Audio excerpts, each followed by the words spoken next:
I want to talk about, and I promised this yesterday, JD Vance. And I think it's very important that people know who he is and what he's about. And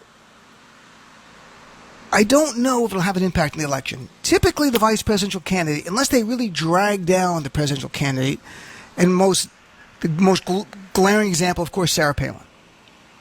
But in this case, JD Vance is, I'm not going to say he's to the right of Donald Trump. Together, they are the most anti-democratic, white supremacist group of people running together in our lifetimes. Like maybe decades ago, there were people during Jim Crow South or whatever.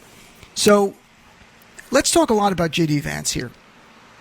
And here's just so you don't have to take my word for it, Marjorie Taylor Greene today on JD Vance. It's a short clip, but it sums it up. Clip number 5. JD Vance is America first, and he believes very much the same things I do. Exactly. They both agree on the same thing. That's what's remarkable about the whole thing. And here's what they agree on. Let's talk about JD Vance, because I really think that as I went through his record, it is more alarming, he is more dangerous than the corporate media is making him out to be. Right now they're talking about he's the author of Hillbilly Elegy and all this stuff. But let's take one quick step back here. The reason Donald Trump had to pick a new running mate because his former vice president, Mike Pence, is not running. Why? Because he refused to join Donald Trump in his attempted coup in 2020. And then, as Mike Pence has said, in 2023, the American people deserve to know that President Trump asked me to essentially overturn the election. And as we all know, during the attack on January 6th at 2:24 p.m., Trump tweets, Mike Pence didn't have the courage to do what should have been done to protect our country and our Constitution. From there, the crowd surged, as the January 6th committee has documented. There was chants of hang Mike Pence, gallows built to hang him and others, but especially Mike Pence. Everyone heard it in the news coverage, hang Mike Pence. As Cassidy Hutchinson, former White House staffer, testified before the January 6th committee, when she raised this to her boss, Mark Meadows, about the chants, what did Mark Meadows say Trump said in response? He said he thinks Mike deserves it. That's why he needed to pick a new vice president. His last one refused to put Trump over the Constitution, as Pence has said. In response, Trump almost had his supporters kill him. So, first of all, that is completely lost in the corporate media coverage. Why are we here? Why is there a new vice presidential pick? That should be talked about over and over. There should be clips of January 6th playing nonstop on MS and CNN to remind people of why Mike Pence is not on the ticket anymore. There should be clips of Mike Pence saying this exact line. The American people deserve to know that President Trump asked me to essentially overturn the election. Mike Pence has said that Donald Trump wanted him, Pence, to put him over Trump over the Constitution. Why are we not hearing those clips? Why is that not playing? Why? Because the media has normalized Donald Trump. That's how we got here. Merrick Garland, first and foremost, and then the media. And they are doing now. This convention is as if Donald Trump never attempted a coup. As if Donald Trump is not a convicted felon. As if the vice president that he had the last time is not going to endorse him, not supporting him, and has said that Donald Trump wanted him to help him overturn an election. Don't you think that's important for why all of a sudden why is JD Vance here? It's vitally important to understand that. But corporate media is such a failure. They're beyond a failure. They've gone from not being our friend to actually undermining U.S. democracy and helping usher Trump in. You could see it in the news coverage. They want Donald Trump. Even MS and CNN, the overlords, the corporate executives that run it, and the owners want Trump back. He's going to give him a tax cut. He's good for ratings. There are some great journalists on both MS and CNN who don't subscribe to that. But overall, the tone of the networks have been to normalize Donald Trump. So that brings us to JD Vance. Donald Trump will never have the same problem with JD Vance like he had with Mike Pence. JD Vance is a soulless creature. His North Star is saying and doing whatever it takes to secure power. It's that simple. This has gotten a lot of coverage, thankfully. Then 2016, Vance wrote that Trump could be America's Hitler. He called Trump reprehensible and a total fraud for exploiting his supporters. He declared himself in 2016 a never-Trumper. Do you know that JD Vance admitted in 2016 he did not vote for Trump? He voted for Evan McMullin, a third-party candidate. Now, most of that's gotten coverage. But that all changed. What's also missing is a little bit of the why. I think we all get it intuitively, but why did JD Vance, the soulless creature, flip-flop on key issue like Donald Trump? Well, that's because in 2021, JD Vance decided he wanted to run for the U.S. Senate in Ohio, and he knew he needed the endorsement of Donald Trump for the 2022 nomination. So what did Vance do? He scrubbed his criticism of Donald Trump from social media, and in 2021, not 2022, in 2021, he publicly apologized to Donald Trump. This was only months after the coup attempt. This was only months after the January 6th attack. And there's JD Vance apologizing to a man who waged a coup and incited a terrorist attack on our Capitol. But with Trump's backing, Vance, who graduated law school from Yale, and of course wrote the book Hillbilly Elegy, won the nomination and made it to the Senate. But let's talk about who JD Vance is and why he is so dangerous to our republic. Not that Mike Pence was great, but at the end, Mike Pence did the right thing. JD Vance will not do the right thing for America. He will do the right thing for Donald Trump. He will do the right thing to stay in power. JD Vance, first and foremost, an election liar. Not denier, election liar. That's what we should be calling them. They're not deniers. They are liars. He will 100% support Donald Trump's coup effort if there ever was one in the future. Vance told us that. He has said the 2020 election, quote, was stolen. He declared in February that if he were in Pence's place on January 6th, he would have done exactly what Donald Trump asked. Vance stated he would have allowed, quote, the multiple slates of electors, adding, and I think the U.S. Congress should have fought it out over there. Fought what out? Every court had ruled there was no fraud. Every court ruled against Donald Trump. There's nothing to fight out. This was literally concocted and fabricated by Donald Trump. And JD Vance saying, I went along with the coup. I would have been a criminal co-conspirator in Donald Trump's efforts to overturn the election. Then number two, JD Vance has despicably downplayed the January 6th attack. Even the threat posed to the guy who had the job before him that he's trying to get, Mike Pence. In May, just 2 months ago. 2 months ago? Yeah. Vance was on TV, and he said about Pence's life being threatened on January 6th, quote, I'm truly skeptical that Mike Pence's life was even in danger. I think politics and politics people like to really exaggerate things from time to time. In reality, the opposite is true. Mike Pence's life was clearly in danger. The mob got within 40 feet of him, as we saw on the January 6th, the videos from January 6th. Secret Service had to bring him down to a secure location in the basement. They want him to exit the premises, but he did not want to go because he understood it could mean he was never coming back. So his life was definitely in danger. They were chanting, hang Mike Pence. But JD Vance, who's like Trump, wants to gaslight you to your face. And the dum-dums in MAGA just agree with everything. Vance has also spread lies like Donald Trump that the January 6th attackers were political prisoners. He has literally wrote, JD Vance, that there are people in prison for January 6th who were not charged with a crime. That's what he wrote, charged with a crime. Of course they're charged with a crime. No one just put in prison. But he literally lied about that. And JD Vance, like Trump, has raised money for the January 6th terrorists. In my view, that's akin to raising money for Al-Qaeda operatives after 9/11. This is something that didn't get much press. I think it deserves a lot more, and I wrote about it in my Substack article today, so people can read the exact letter that JD Vance wrote in December. Tell me if you've heard any coverage of this at all. Recently, it got some coverage back in December. In December, JD Vance called for a journalist and his wife to face consequences, criminal prosecution for the journalist.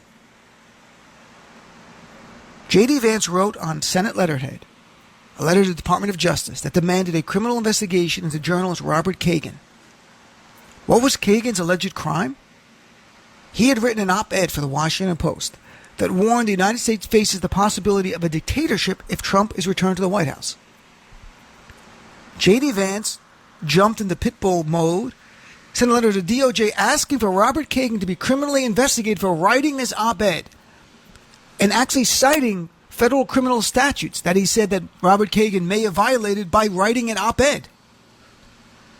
For example, he wrote in his letter, will the Department of Justice open an investigation into Robert Kagan for potential violations of 18 U.S. Code Section 241, 18 U.S. Code Section 2383, or any other federal criminal statute? Those statutes he cited are crimes for conspiracy to incite a rebellion. So what J.D. Vance is saying is you write an op-ed criticizing Trump in real detailed terms, because this was a famous op-ed that Kagan wrote, a long, deep dive for the Washington Post. Got a lot of headlines that Trump's going to usher in a dictatorship if he wins. That so upset J.D. Vance that he wrote that letter. But he was not done. And this is beyond the pale. And again, this is something that deserves more coverage. In that letter to DOJ, J.D. Vance targeted Kagan's wife by name.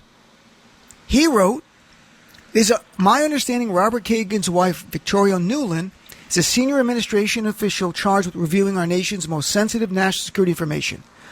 I'm curious to know whether, in the view of the State Department, Victoria Nuland's close relationship with her husband might compromise her judgment about the best interests of the United States.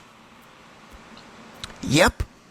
In writing, J.D. Vance to the Department of Justice demands Merrick Garland criminally investigate Robert Kagan for writing an op-ed that made people aware of how dangerous Donald Trump is, and in the same letter, call for his wife to lose her security clearance, essentially lose her job for just being married to Robert Kagan. And he did it by name. He didn't put, and I understand her spouse, he put her name in the letter and where she works so that MAGA knows where she is, that she could be threatened. What Vance is doing is one step further than Trump. Trump has called for Saturday Night Live to be canceled for mocking him. In writing, the FCC should investigate SNL. He's called the media the enemy of the people. Vance has one up that. Not only is he on board with criminally investigating media outlets critical of Trump, he even wants to punish their spouses for being married to them. Maybe he'll go after their children next because he's a scumbag. And now that Donald Trump, if he were to win, would have absolute immunity, there is zero doubt that Donald Trump will direct the Federal Communications Commission, the FCC, to investigate any media outlet critical of him. And he will be immune from prosecution for doing that. That is part of his job, in the executive branch. That's clearly an official function, talking to the FCC. And all Donald Trump needs to do is shut down one media outlet, just one, through lawsuits, through lawfare, through regulations, through fines, through penalties. You don't have to shut down everyone. You shut down one. And what happens? The rest, or at least the most of them, begin to self-censor. They don't write the hard-hitting article about Donald Trump because they don't want to go out of business. So Trump will allow criticism around the edges, but nothing deep, no real in-depth articles criticizing him. That's the future under Trump. So again, I literally just read to you from a letter that J.D. Vance wrote on Senate letterhead, sent to the Department of Justice. Why is that not in the media today? Why are people in the media talking about this? J.D. Vance has made it clear for Donald Trump, he will suspend the First Amendment and go after the wife, the spouse of a journalist for writing an article that he does not approve of and finds unfairly criticizing Donald Trump. This is why Trump picked this guy. J.D. Vance recently made it clear he supports Donald Trump's pledge to use the Department of Justice to investigate his political enemies. And Vance said this before the Supreme Court decision on the first week of July. This was in June. Now it's clear the Supreme Court has said the president has absolute immunity to speak to their DOJ about who to investigate and who to prosecute. They put that in writing. They did that for a reason, to tell Donald Trump that if he wins, he can do that. So this is not as eye-opening as it is in terms of legality. It's more of morality. So when JD Vance was asked about Trump vowing to appoint a special prosecutor to target his opponents, Vance stated on Meet the Press last month, "I think what Donald Trump is simply saying is we ought to investigate the prior administration, only suggesting that we should investigate credible arguments of wrongdoing." Credible arguments of wrongdoing? That's the new standard in America? Credible arguments, not objective evidence. Credible arguments decided by your own people. I can 100% guarantee, as sure as you're listening to me, if Trump wins and wants a third term in violation of the 22nd Amendment, there is no doubt that JD Vance helps Donald Trump achieve that. Because he's only 39. So I was like, fine, you be there, and then at 45, I'll just hand me the baton, and I'm president. There's no more need for elections. And now let's talk about JD Vance beyond his commitment to be a co-conspirator in Trump's authoritarian dreams. Vance has far-right bigoted views on issue after issue after issue. He has openly peddled in the 2022 race for Senate the Great Replacement theory, saying Democrats want immigrants to replace white Americans. Recently, he claimed that diversity programs that foster just having a workplace or school that looks like America, he said they are, quote, pushing racial hatred. Racial hatred?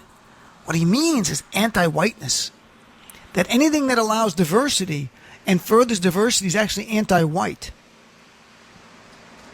The irony is that his wife is a brown woman of Indian heritage, who's Hindu. But JD Vance, his only North Star is power. Very dangerous man. And he's much younger than Trump, makes him even more dangerous. Reproductive rights for women, this has gotten pretty good documentation.